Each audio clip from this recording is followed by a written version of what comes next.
साथीहरु नमस्ते। म राधेश्याम ठाकुर र आज चाहिँ स्वास्थ्य सेवाको मेल रिप्रोडक्टिभ सिस्टमको बारेमा आज कुरा गर्छौं। अस्ति हामी चाहिँ मेल रिप्रोडक्टिभ सिस्टमको पार्ट 1 को बारेमा हामी चाहिँ कुरा गरेको थियौं। आज चाहिँ मेल रिप्रोडक्टिभ सिस्टमको दोस्रो पार्टको बारेमा हामी चाहिँ कुरा गर्छौं र यसमा चाहिँ मेल रिप्रोडक्टिभ सिस्टममा टोटल कतिवटा अर्गन पर्दो रहेछ भन्दाखेरि 8 वटा अर्गन पर्दो रहेछ र 8 वटा अर्गन मध्येमा इम्पोर्टेन्ट अर्गन भनेर टेस्टिजलाई बुझिन्छ र टेस्टिजमा यस्तो कोठाहरू जुन देखिराख्नु भएको छ त्यो 200 देखि लिएर 300 वटा हुन्छ।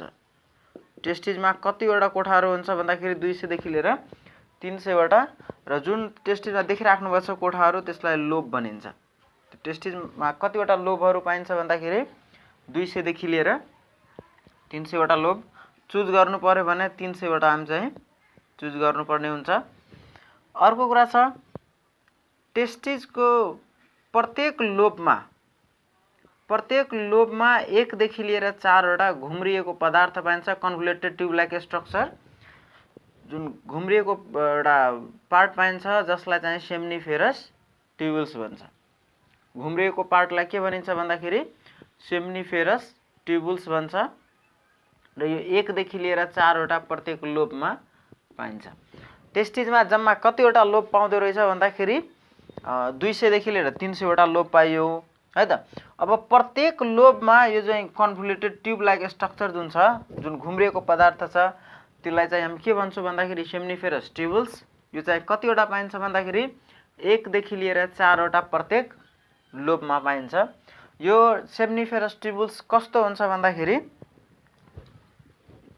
सेम्निफेरस ट्युबुल्स कस्तो स्ट्रक्चरको हुन्छ भन्दाखेरि स्ट्रक्चर हेर्दाखेरि convoluted tube like structure, convoluted tube like structure भन्छ। Convoluted tube like structure, convoluted tube like structure भन्नाले बाङ्गोटिङको अवस्था देखिराखेको हुन्छ र बाङ्गोटिङको भन्नाले यसो गरेर बसेको हुन्छ, एउटा सेल टाइप अफ सेल हो र यो यसरी गरेर ट्युब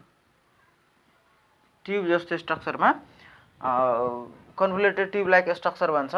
यसो गरेर सेलको आधारमा बसेको हुन्छ र यो सेम्निफेरस ट्युबुल्स प्रत्येक लोबमा 1 देखि लिएर 4 वटा कन्भोल्युटेड ट्युब लाइक स्ट्रक्चर पाउँछ जसलाई चाहिँ सेम्निफेरस ट्युबुल्स भन्छौँ। अब यो सेम्निफेरस ट्युबुल्स कसलाई भन्ने भन्दाखेरि यस्तो सेम्निफेरस ट्युबुल्स एक किसिमको एउटा सेल हो जहाँबाट चाहिँ स्पर्म प्रोडक्सन हुँदो रहेछ र यो सेम्निफेरस ट्युबुल्स भित्रमा पनि 2 किसिमको सेल पाइन्छ।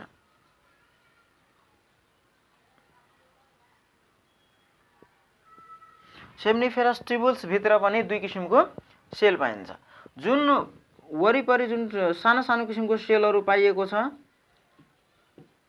जसलाई चाहिँ यो जुन सानो सानो किसिमको सेलहरू पाएको छ जसलाई मेल जर्म सेल भनिन्छ। मेल जर्म सेल भनिन्छ। यसलाई स्पर्म्याटिड्स पनि भन्छ। स्पर्म्याटिड्स भनेर पनि बुझिन्छ। मेल जर्म सेल, सेम्निफेरस ट्युबुल्स भित्रमा मेल जर्म सेल पाइन्छ र जुन ठुल्ठुलो किसिमको सेलहरू देखिराख्नु भएको छ त्यसको नाम चाहिँ सर्टोली सेल हो। त्यसको नाम के रहेको छ भन्दाखेरि सर्टोली सेल यसको नाम रहेको छ। टेस्टिजमा कतिवटा लोब पाइन्छ भन्दाखेरि 200 देखि लिएर 300 वटा लोब पाइन्छ। प्रत्येक लोबमा कतिवटा सेम्निफेरस ट्युबुल्स पाइने भयो भन्दाखेरि 1 देखि लिएर 4 वटा प्रत्येक लोबमा सेम्निफेरस ट्युबुल्स पाइने भयो र प्रत्येक सेम्निफेरस ट्युबुल्स भित्रमा 2 किसिमको सेल पाइन्छ। एउटा मेल जर्म सेल जसलाई स्पर्म्याटिड्स हामीले भन्ने गर्छौं र अर्को चाहिँ कुन सेल पाइदो रहेछ भन्दाखेरि सर्टोली सेल। 2 किसिमको सेल यसमा पाइन्छ। अब यहाँ हेर्दाखेरि के रहेछ भन्दाखेरि सबभन्दा मास्टर ग्ल्यान्ड, अब एन्डोक्राइन सिस्टम अलिकति यहाँ ध्यान दियौं। सबभन्दा मास्टर ग्ल्यान्ड भनेर पिट्युटरी ग्ल्यान्डलाई बुझिन्छ। मास्टर ग्ल्यान्ड भनेर पिट्युटरी ग्ल्यान्डलाई बुझिन्छ र त्यो पिट्युटरी ग्ल्यान्डमा 3 वटा लोब पाइन्छ। मास्टर ग्ल्यान्ड भनेर कुन ग्ल्यान्डलाई बुझिन्छ भन्दाखेरि पिट्युटरी ग्ल्यान्डलाई बुझिन्छ। पिट्युटरी ग्ल्यान्डलाई मास्टर ग्ल्यान्ड भनेर बुझ्छ र यो पिट्युटरी ग्ल्यान्डमा तीनवटा लोब पाइन्छ, एन्टेरियर लोब, एन्टेरियर, इन्टरमिडिएट र पोस्टेरियर, तीनवटा लोब गरी पाइन्छ। ओके, र इन्डोक्राइन सिस्टममा पिट्युटरी ग्ल्यान्डबाट कतिवटा हर्मोन निस्किदो रहेछ भन्दाखेरि 8वटा हर्मोनहरू निस्किदो रहेछ र त्यो हर्मोनहरू कहाँबाट निस्किन्छ अब त्यो कुराहरू हामी चाहिँ पछि इन्डोक्राइन सिस्टममा चाहिँ हामी पढ्छौँ। र अहिलेको लागि के बुझ्नुपर्ने हुन्छ भन्दाखेरि हाम्रो रिप्रोडक्टिभ सिस्टममा काम लाग्ने हर्मोन चाहिँ दुईवटा हर्मोन जुन हुन्छ एफएसएच र एलएच, जुन पिट्युटरी ग्ल्यान्डको एन्टेरियर लोबबाट निस्किन्छ। एफएसएच र एलएच कहाँबाट निस्किँदो रहेछ भन्दाखेरि पिट्युटरी ग्ल्यान्डको एन्टेरियर लोबबाट निस्किँदो रहेछ। एफएसएच भन्नाले फोलिकल स्टिमुलेटिङ हर्मोन, एलएच भन्नाले ल्युटिनाइजिङ हर्मोन। ओके, अब एफएसएच र एलएच हर्मोन निस्किँदाखेरि एफएसएच र एलएचले के गर्ने भन्दाखेरि क्वेसन उठ्छ। एफएसएचले के काम गर्दो रहेछ भने यसले डाइरेक्ट एक्सन लिन्छ सेम्निफेरस ट्युबुल्समाथि।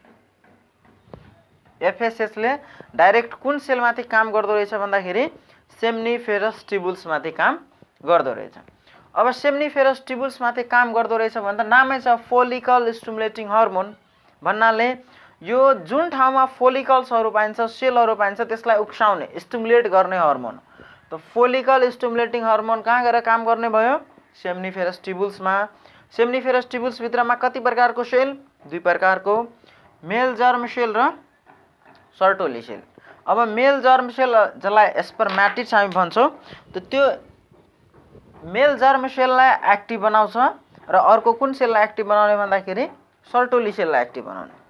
त एफएसएचले डाइरेक्ट एक्सन लिन्छ यो सेम्निफेरस ट्युबुल्समा, सेम्निफेरस ट्युबुल्सको सेलहरूमा, र सेम्निफेरस ट्युबुल्सको सेल मध्येमा मेल जर्म सेलमाथि एक्सन लिँदाखेरि मेल जर्म सेलले के काम गर्दो रहेछ भन्दाखेरि स्पर्मेटिड्सले के काम गर्दो रहेछ भन्दाखेरि स्पर्म प्रोडक्सन गर्दो रहेछ। के काम गरिन्छ भन्दाखेरि स्पर्म प्रोडक्सन गरिन्छ। स्पर्म प्रोडक्सन गर्ने काम कसको रहेछ भन्दाखेरि मेल जर्म सेलको रहेछ। कसको अन्डरमा हुँदो रहेछ भन्दाखेरि एफएसएचको अन्डरमा हुँदो रहेछ। अब स्पर्म प्रोडक्सन गर्छ, त स्पर्म प्रोडक्सन हुने प्रक्रियालाई के भनिन्छ भन्दाखेरि spermatogenesis.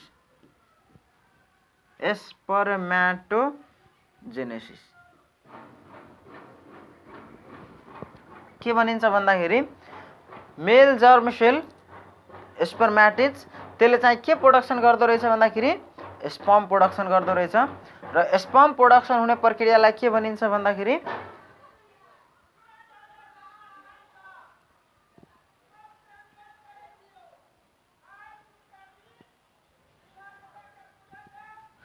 Sperm production. Male germ सेलको अर्को नाम स्पर्मेटिड्स हो। यो मेल जर्म सेलले के काम गर्दो रहेछ भन्दाखेरि स्पर्म प्रोडक्सन गर्दो रहेछ, र स्पर्म प्रोडक्सन गर्ने प्रक्रियालाई के भनिन्छ भन्दाखेरि स्पर्मेटोजेनेसिस भनेर बुझिन्छ। र यो स्पर्मेटोजेनेसिस हुनलाई कति दिन लाग्दो रहेछ भन्दाखेरि 64 देखि लिएर 70 दिन लाग्दो रहेछ।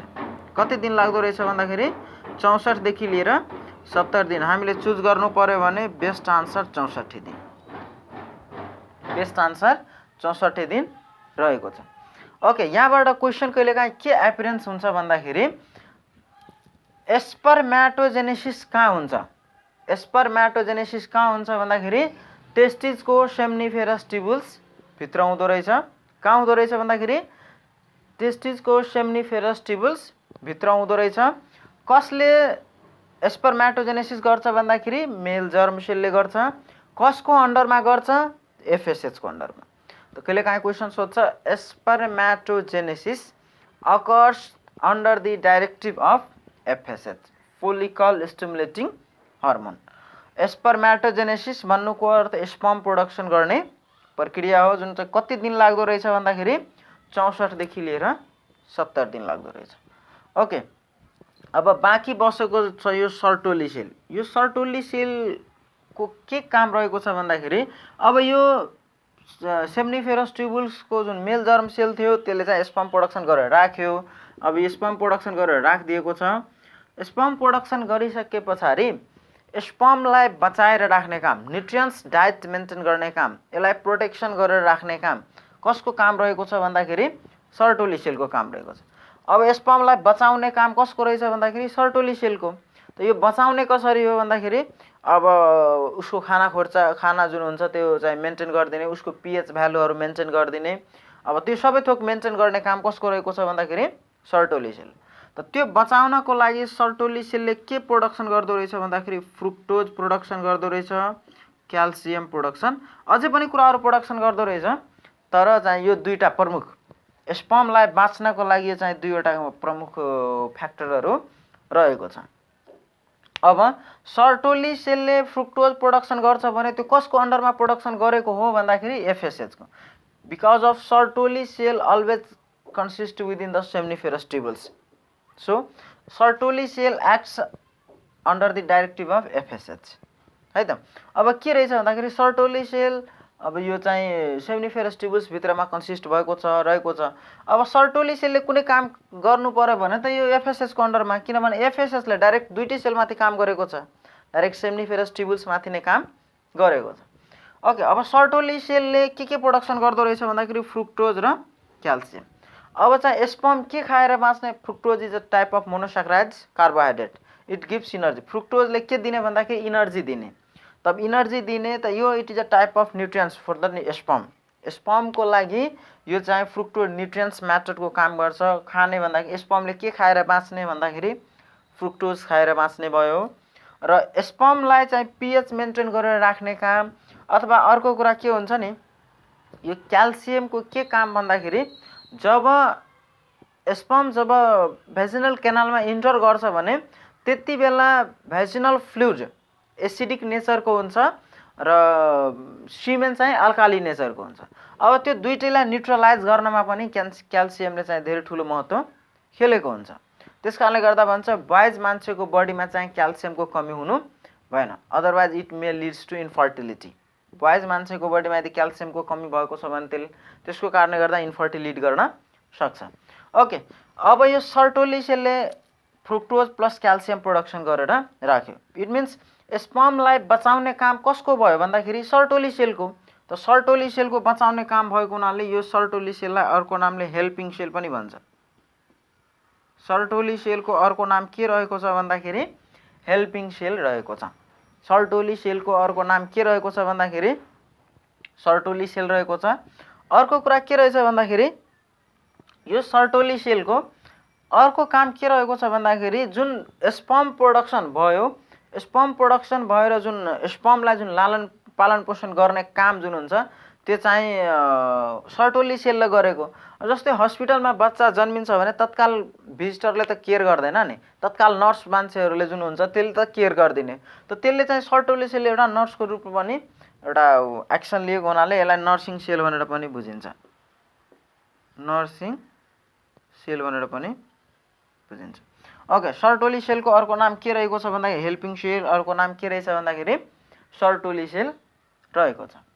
ओके, अब यो सेम्निफेरस ट्युबल्सको दुईटै काम सक्यो। सेम्निफेरस ट्युबल्स भित्रमा कति प्रकारको सेल? दुई प्रकारको सेल पाइन्छ। कुन कुन सेल? मेल जर्म सेल र सर्टोली सेल। मेल जर्म सेलले के काम गर्ने भन्दाखेरि स्पर्म प्रोडक्सन गरेर राख्ने।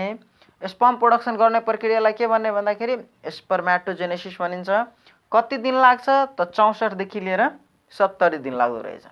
ओके, त्यस पछाडि अर्को के रहेछ भन्दाखेरि यो सर्टोली सेल।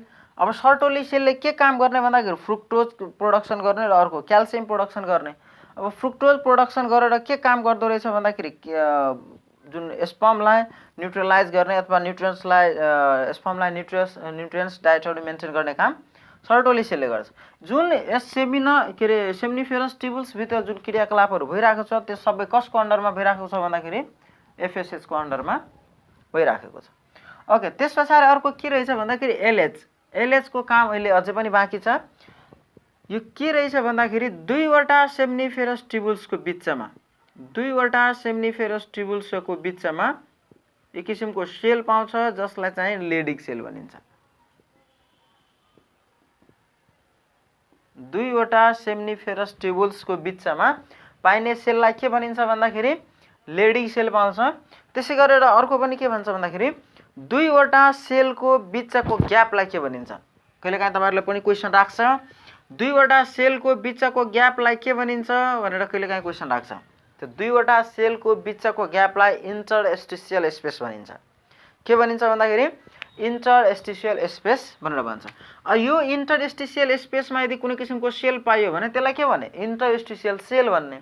त त्यसै गरेछ लेडिङ सेल कतिवटा सेलको बिचमा? दुईवटा सेम्निफेरस ट्युबुल्सको बिचमा पाइएको हुनाले यसलाई इन्टरस्टिशियल सेल पनि भनिन्छ। इन्टरस्टिशियल सेल भनेर पनि बुझिन्छ। अब जुन एउटा यहाँ के थियो भन्दाखेरि एलएच हर्मोन, ल्युटिनाइजिङ हर्मोन जुन थियो त्यो त एउटा अझै पनि बाँकी थियो।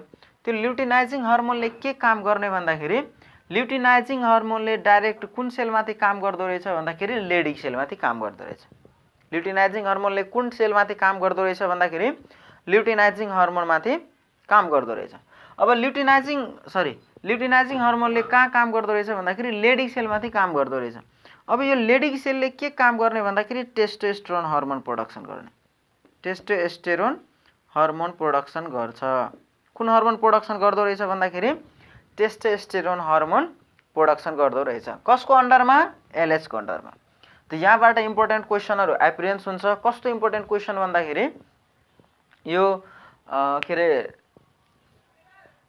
स्पर्मेटोजेनेसिस कुन हर्मोनको अन्डरमा हुँदो रहेछ? त त्यो कुन हर्मोनको अन्डरमा हुँदो रहेछ भन्दाखेरि एफएसएच को अन्डरमा हुँदो रहेछ भने टेस्टोस्टेरोन हर्मोन कुन हर्मोनको अन्डरमा प्रोडक्सन हुँदो रहेछ भन्दाखेरि एलएच को हर्मोनको अन्डरमा। र टेस्टोस्टेरोन हर्मोन कुन सेलले प्रोडक्सन गर्ने भन्दाखेरि लेडिङ सेलले प्रोडक्सन गर्छ।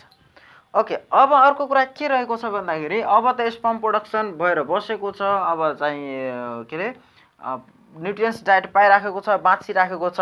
अब यो सेल यही बसेर त काम हुनेवाला छैन।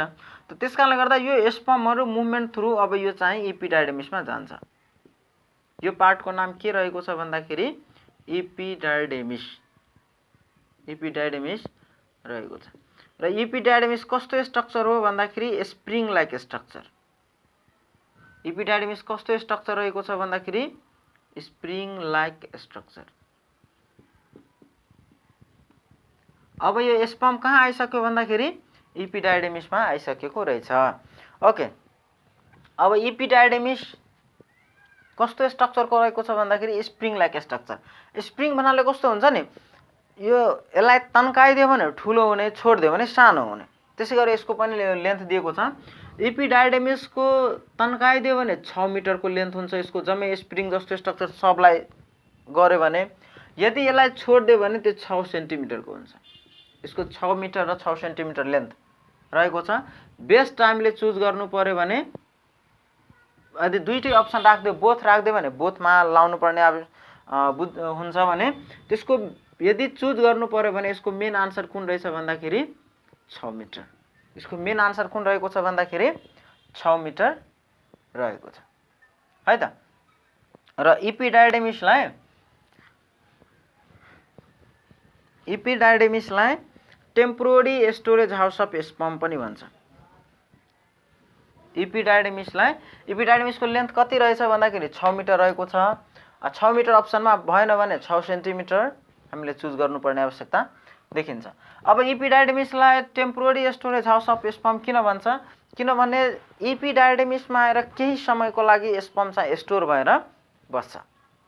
इपिडाइडेमिसको अर्को नामले temporary storage house of sperm. Temporary storage house of sperm. Temporary भन्नाले के हुन्छ भन्दा केही क्षणको लागि मात्रै स्पर्म यहाँ आएको छ। अब यहाँ एकछिन बस्छ, खान्छ, पिउँछ अनि त्यस पछाडि यो जाने हो। अब यहाँ के गर्ने भन्दाखेरि temporary storage house of sperm भनेर त भन्यो। अब यहाँ केही क्षणको लागि किन रुक्ने त? क्वेशन आइपरेन्स हुन्छ। यहाँ इपिडाइडेमिस आएर केही क्षणको लागि किन रुक्छ? त किन रुक्ने भन्दाखेरि यहाँ temporary storage house of sperm भन्नाले इपिडाइडेमिसमा आएर स्पर्म के गर्न सिक्दो रहेछ भन्दाखेरि स्पर्म मुभमेन्ट गर्न सिक्छ। स्पर्म मुभमेन्ट गर्न सिक्छ। हाम्रो मेडिकल टर्ममा हेर्दाखेरि स्पर्म मुभमेन्टलाई स्पर्म मोटाइल भनिन्छ। के भनिन्छ भन्दाखेरि स्पर्म मोटाइल भनिन्छ। त यो स्पर्म मुभमेन्ट गर्न सक्ने ताकत कहाँबाट डेभलपमेन्ट हुन्छ स्पर्मलाई भन्दाखेरि यो चाहिँ इपिडाइडमिसबाट डेभलपमेन्ट हुन्छ। त जुन स्पर्मले जुन मुभमेन्ट गर्नलाई सिक्छ कहाँ गएर सिक्छ भन्दाखेरि यो इपिडाइडमिसमा आएर सिक्छ। स्पर्मले जुन मोटाइल हुनलाई चाहिँ कहाँबाट सिक्दो रहेछ भन्दाखेरि स्पर्म मुभमेन्ट हुनलाई सिक्नको लागि कहाँ हुँदो रहेछ भन्दाखेरि इपिडाइडमिसमा केही दिनको लागि स्टोर भएर बस्छ। त्यहाँ स्टोर भएर बस्यो भने के काम सिक्छ भन्दाखेरि त्यहाँ स्पर्म आफू मुभमेन्ट गर्नलाई सिक्छ। त जुन स्पर्म जुन मुभमेन्ट गर्नलाई सिक्छ नि, जुन स्पर्म मुभमेन्ट गरिन्छ त्यो प्रक्रियालाई चाहिँ स्पर्मियोजेनेसिस भन्छ। स्पर्मियोजेनेसिस भनिन्छ। यो स्पर्मियोजेनेसिस भन्नुको अर्थ के हो भन्दाखेरि स्पर्म मुभमेन्ट हुने प्रक्रिया। स्पर्म मुभमेन्ट हुने प्रक्रिया हो। स्पर्म मुभमेन्ट हुने प्रक्रियालाई के भनिन्छ भन्दाखेरि स्पर्मियोजेनेसिस। अब यो स्पर्मियोजेनेसिस भन्नाले स्पर्म मुभमेन्ट गर्न सिक्ने प्रक्रियालाई के भनिन्छ भन्दाखेरि स्पर्मियोजेनेसिस। यो स्पर्मियोजेनेसिस स्पर्म त एकैपल्ट सिक्ने हैन, यो बिस्तारै सिकिन्छ। त कति दिन लाग्छ भन्दाखेरि स्पर्मियोजेनेसिस हुनलाई 18 घण्टादेखि लिएर 10 दिनसम्म लाग्छ। कति दिनसम्म लाग्ने भन्दाखेरि 18 घण्टादेखि लिएर 10 दिनसम्म लाग्दो रहेछ। स्पर्मलाई मुभमेन्ट गर्न जुन सिक्ने प्रक्रिया जुन हुन्छ जसलाई स्पर्मियोजेनेसिस भन्छ, यो चाहिँ कति समय लाग्दो रहेछ भन्दाखेरि 18 घण्टादेखि लिएर 10 दिन। यसै गरी अर्को हुन्छ स्पर्म्याटोजेनेसिस। इट मिन्स स्पर्म बन्ने प्रक्रियालाई के भनिन्छ भन्दाखेरि स्पर्म्याटोजेनेसिस र स्पर्म मुभमेन्ट गर्ने प्रक्रियालाई के भनिन्छ भन्दाखेरि स्पर्मियोजेनेसिस। यो दुईटैमा कन्फ्युज भइराखेको हुन्छ, त्यस्तो कन्फ्युज नहोस्। स्पर्म्याटोजेनेसिस भनेको स्पर्म बन्ने प्रक्रिया हो जसमा 64 देखि लिएर 70 दिन लाग्दो रहेछ भने स्पर्मियोजेनेसिस भनेको स्पर्म मुभमेन्ट गर्ने प्रक्रिया हो जसलाई लाग्न कति समय लाग्दो रहेछ भन्दाखेरि 18 घण्टादेखि लिएर 10 दिन। ओके, अब यो स्पर्म चाहिँ मुभमेन्ट गर्न सिक्यो। अब मुभमेन्ट गर्न सिकिसकेपछि स्पर्म अब यहाँबाट बाहिर निस्किन्छ। बाहिर निस्किनु भनेको भास डिफरेन्स थ्रु यो निस्किन खोज्छ। अब यो भास डिफरेन्स, यो ठाउँको नाम के रहेको छ भन्दाखेरि भास डिफरेन्स।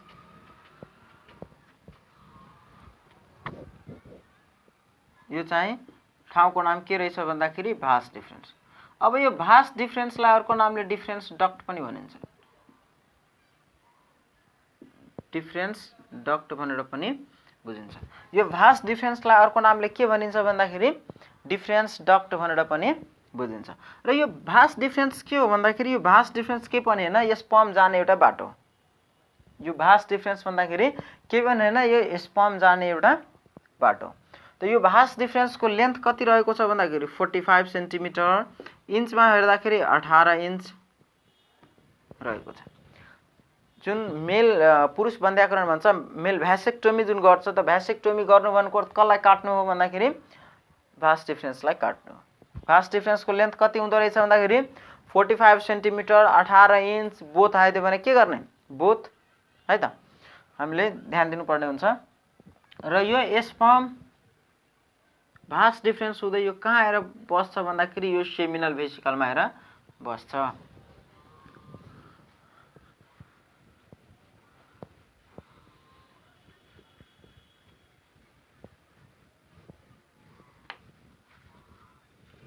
यो स्पर्म अब चाहिँ कहाँ आएर बस्यो भन्दाखेरि सेमिनल भेसिकलमा आएर बस्यो।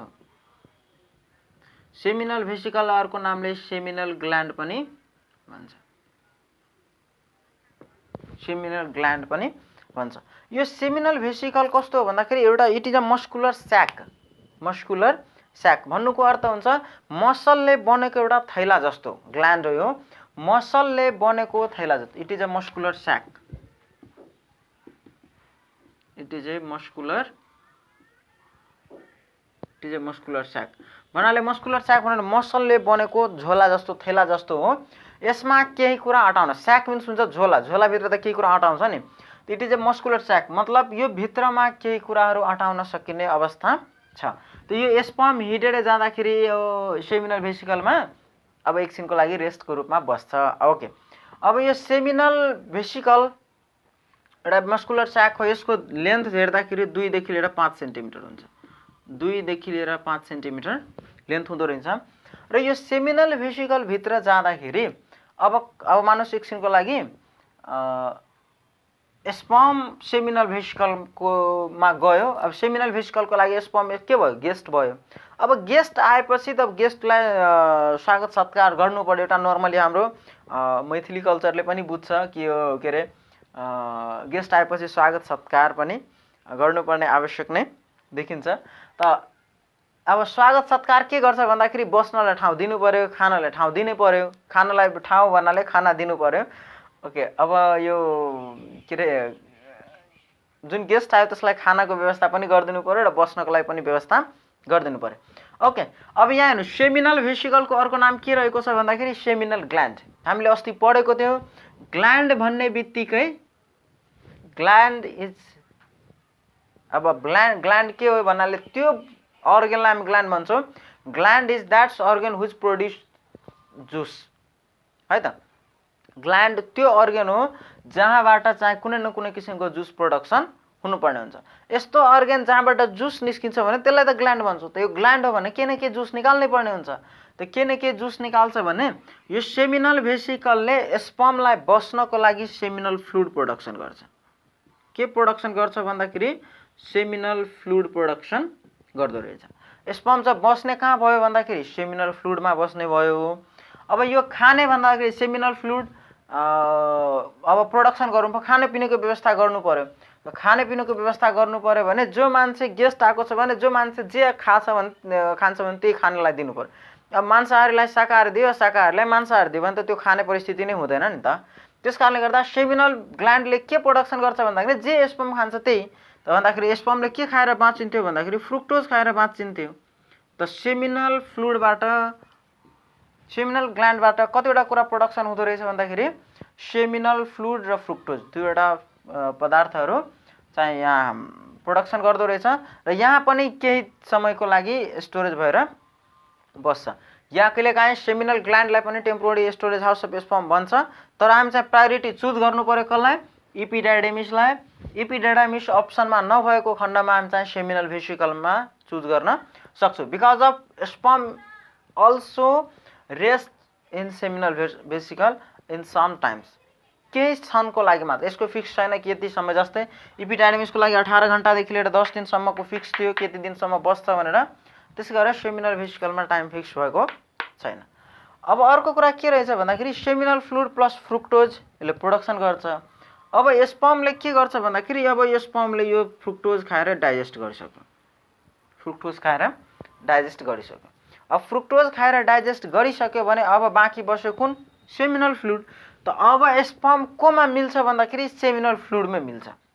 अब स्पर्म चाहिँ केमा मिल्दो रहेछ भन्दाखेरि अब सेमिनल फ्लुइडमा। त अब यहाँबाट स्पर्म अब एक्लै आएको थियो। अब एक्लै आउँदाखेरि अब चाहिँ कुन फ्लुइडसँग मिक्स भयो भन्दाखेरि सेमिनल फ्लुइडसँग मिक्स भएर अब कतिजना भयो त भन्दाखेरि 2 जना मेम्बर भयो। अब 2 जना मेम्बर भइसके पछाडि अब यहाँबाट अब स्पर्म जुन निस्किन्छ भने कतिजना निस्किन्छ भन्दाखेरि 2 जना निस्किन्छ। त यो निस्किन्छ भने कुन बाटो भएर निस्किन्छ भन्दाखेरि यो बाटोको नाम हो इज्याकुलेटरी डक्ट। यो बाटोको नाम के रहेको छ भन्दाखेरि इज्याकुलेटरी डक्ट रहेको छ। यो बाटोको नाम के रहेको छ भन्दाखेरि इज्याकुलेटरी डक्ट, जसको लेन्थ कति रहेको छ भन्दाखेरि 2 सेन्टिमिटर। यो बाटो भएर के निस्किन्छ भन्दाखेरि स्पर्म प्लस सेमिनल फ्लुइड, दुईवटा पदार्थ निस्किन्छ, seminal fluid plus sperm. Okay, अब अर्को कुरा के रहेछ भन्दाखेरि यो स्पर्म र सेमिनल फ्लुइड दुईटै अब निस्क्यो। निस्किसकेपछि यहाँ कुन ग्ल्यान्डसित भेटघाट हुन्छ भन्दाखेरि यो प्रोस्टेट ग्ल्यान्डसित भेटघाट हुन्छ।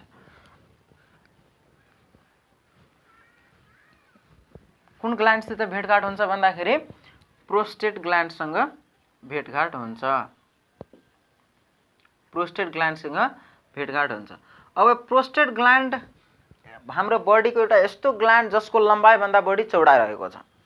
हाम्रो बडीको एउटा यस्तो ग्ल्यान्ड जसको लम्बाइ भन्दा बढी चौडाइ रहेको छ, जुन चाहिँ एउटा मात्र ग्ल्यान्ड हो, जुन चाहिँ प्रोस्टेट ग्ल्यान्ड हो, जसको लम्बाइ 3 सेन्टिमिटर रहेको छ, चौडाइ 4 सेन्टिमिटर र उचाइ 2 सेन्टिमिटर। तर हाम्रो बडीमा यस्तो अर्गेन दुईवटा जसको लम्बाइ भन्दा बढी चौडाइ छ। एउटा prostate gland is also type of organ. So prostate gland र एउटा सिक्कम ग्ल्यान्ड होइन नि त, अर्गेन मात्रै। त हाम्रो बडीमा एउटा यस्तो ग्ल्यान्ड मात्र जसको लम्बाइ भन्दा बढी चौडाइ प्रोस्टेट ग्ल्यान्ड हो।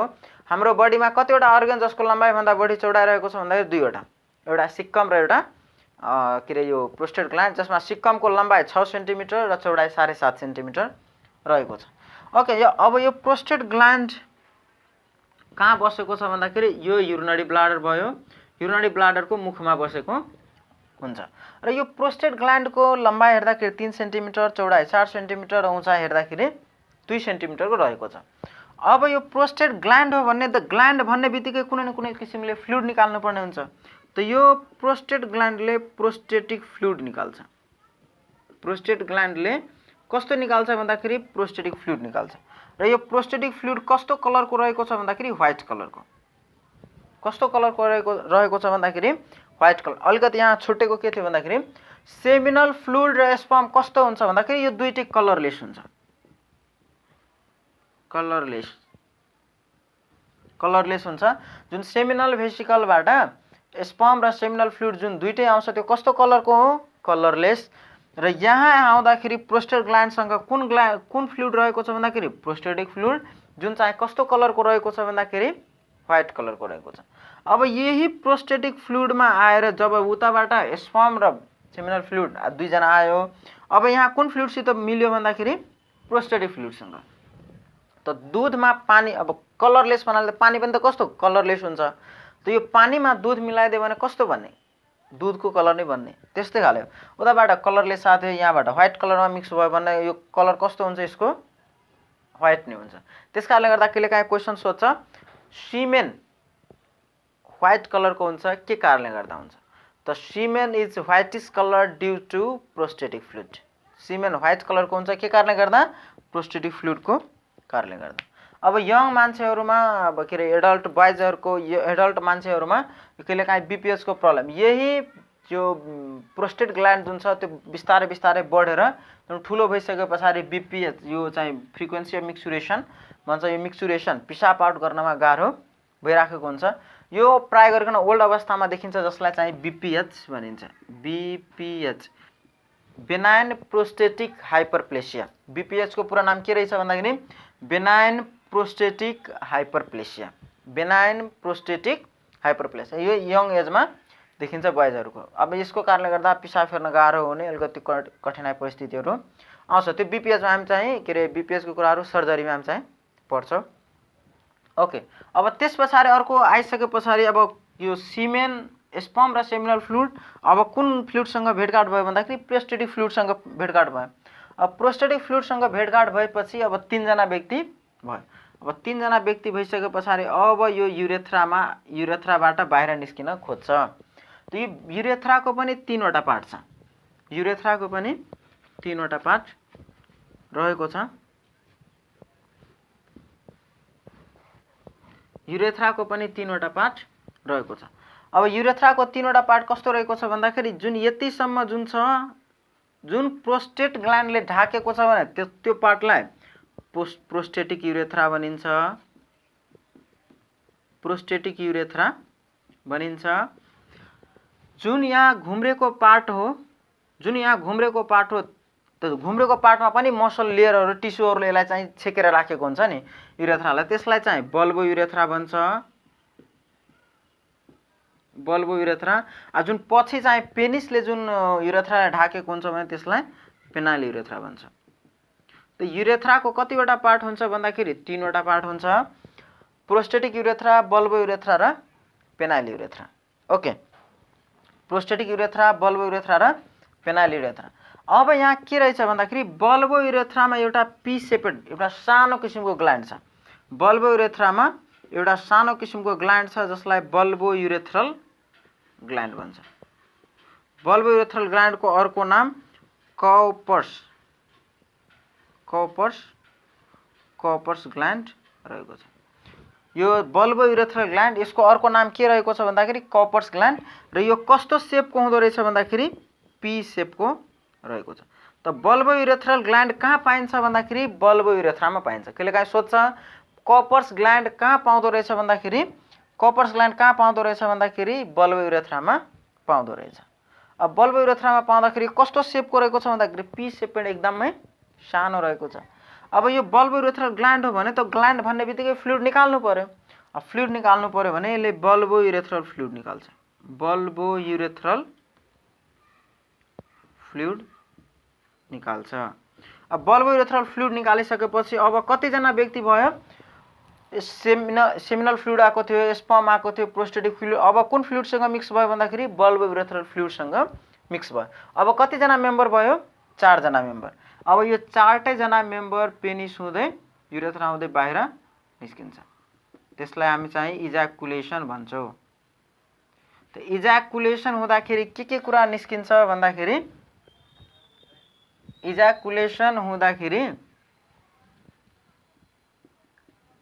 इजाकुलेसन हुँदाखेरि के कुरा निस्किन्छ। इजाकुलेसन हुँदाखेरि हामीले त्यही थाहा पाउनु पर्यो। के निस्किन्छ भन्दाखेरि स्पर्म निस्किन्छ, सेमिनल फ्लुइड निस्किन्छ। यहाँबाट टेस्टिसबाट के गएको थियो स्पर्म गएको थियो। सेमिनल ग्ल्यान्डबाट के आएको थियो सेमिनल फ्लुइड आएको थियो। प्रोस्टेट ग्ल्यान्डबाट के आएको थियो प्रोस्टेटिक फ्लुइड आएको थियो। र बल्बो युरेथ्रल ग्ल्यान्डबाट के आएको थियो भन्दाखेरि बल्बो युरेथ्रल फ्लुइड आएको थियो। यो सबैलाई के भन्छ यो 4टै पदार्थलाई के भनिन्छ भन्दाखेरि सीमेन भनिन्छ। त कहिलेकाहीँ क्वेसन सोध्छ सीमेन कस्तो कलरको हुने, व्हाइटिस कलरको। के कारणले गर्दा प्रोस्टेटिक फ्लुइडको कारणले गर्दा। इजाकुलेसन हुँदाखेरि के निस्किन्छ स्पर्म निस्किन्छ, सेमिनल फ्लुइड निस्किन्छ, prostatic fluid, bulbo urethral fluid के निस्किन्छ भन्दाखेरि टोटल कम्प्लिटेड रूपमा सीमेन। यो 4टै पदार्थलाई के भनिन्छ सीमेन निस्किन्छ। अब यो सीमेन इजाकुलेसन हुँदाखेरि के निस्किन्छ स्पर्म निस्किन्छ कि सीमेन त हामीले थाहा पाउनु पर्यो। सीमेन खाली स्पर्म त्यसमा निस्किने हैन। अब सीमेन निस्किन्छ भने स्पर्म अब कति % हुने त स्पर्म यसमा चाहिँ 10% को हुन्छ। स्पर्म कति % हुन्छ 10% हुन्छ। सेमिनल फ्लुइड सबभन्दा बढी पाइने भन्दाखेरि सेमिनल फ्लुइड हुन्छ 60%। प्रोस्टेटिक फ्लुइड कति % भन्दाखेरि 25%। र बल्बो युरेथ्रल फ्लुइड कति हुन्छ एकदमै सानो हुन्छ पी सेपेड, त्यसकारणले गर्दा यो 5%। त टोटल गरेर कति % 100%। र सीमेन कस्तो कलरको हुने व्हाइटिस कलरको हुन्छ। सीमेन कस्तो कलरको व्हाइटिस कलरको हुन्छ। के कारणले गर्दा प्रोस्टेटिक फ्लुइडको कारणले गर्दा यो व्हाइटिस कलर हुन्छ। र सीमेनको पीएच भ्यालु कति हुन्छ भन्दाखेरि 7.35 देखि लिएर 7.5। पीएच भ्यालु कति हुँदो रहेछ भन्दाखेरि 7.35 देखि लिएर 7.5 रहेको छ। र यसको लेन्थ हेर्दाखेरि सीमेनको पीएच र यो स्पर्मको लेन्थको कुराहरू हामी चाहिँ अर्को सेसनमा भोलि पनि हामी चाहिँ पढ्छौँ। र अहिलेको लागि हम चाहिँ यति। र यसबाट मेल रिप्रोडक्टिभ सिस्टमको अझै पनि यसमा बाँकी छ। पेनिसको बारेमा पढ्न बाँकी नै भयो। अब स्पर्मेटिक कोडको बारेमा पढ्न बाँकी नै छ। त्यो हामी चाहिँ अर्को सेसनमा हामी चाहिँ पढ्छौँ है त। र यो सीमेनको कम्पोजिसनहरू सोधिराखेको हुन्छ। र एक पार्ट एउटा यो पार्ट 2 हो। अर्को एउटा पार्ट आयो भने त मेल रिप्रोडक्टिभ सिस्टम सकिन्छ। अहिले यो चाहिँ पार्ट 2 हो र पार्ट 3 हामी चाहिँ अर्को सेसनमा पढ्छौँ है त। त यो मेल रिप्रोडक्टिभ सिस्टमको यति पार्टको एटलिस्ट पढ्नु होला। नबुझेको कुराहरू तुरन्त इमिडिएट फिडब्याक हामीले चाहिँ पठाउनु होला। र तपाईँको फिडब्याकको रिप्लाई हामी चाहिँ पक्कै दिने नै छौँ है त। नमस्ते, धन्यवाद, बाइ बाइ।